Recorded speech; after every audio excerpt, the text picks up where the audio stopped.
Alright, fight fans, let's talk about Saturday night's absolute circus, because if you paid £25 to watch that on DAZN, congratulations, you've just been done like a kipper.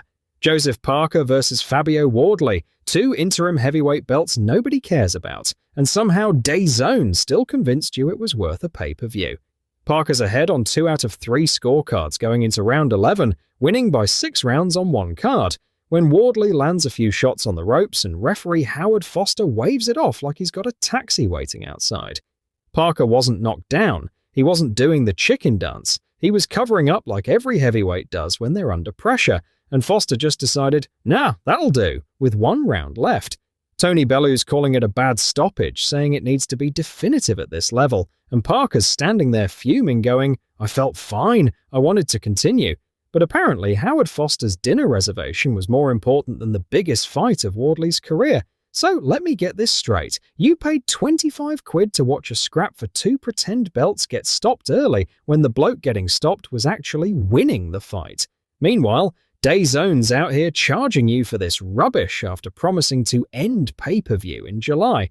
And now they've invented Ring Pass.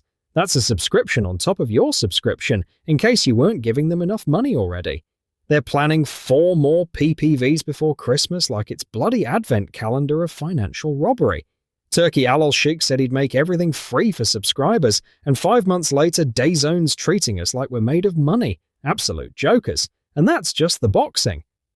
Over in Abu Dhabi, Tom Aspinall's defending his actual UFC heavyweight title against Gane at about 9:30 our time, and the fight lasts 4 minutes before ending in a no contest because Gane eye-poked him so badly Aspinall got rushed to hospital unable to see. First time in UFC history a title fight's ended via accidental foul. What a historic moment for combat sports.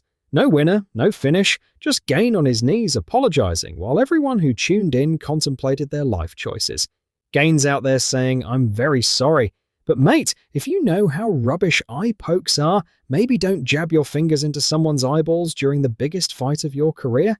So, to recap Saturday's unmissable combat sports spectacular, you paid good money for a boxing match that got stopped early when the wrong bloke was winning, for 2 interim belts nobody respects, and a UFC title fight that lasted less time than your halftime brew and ended with both fighters in tears.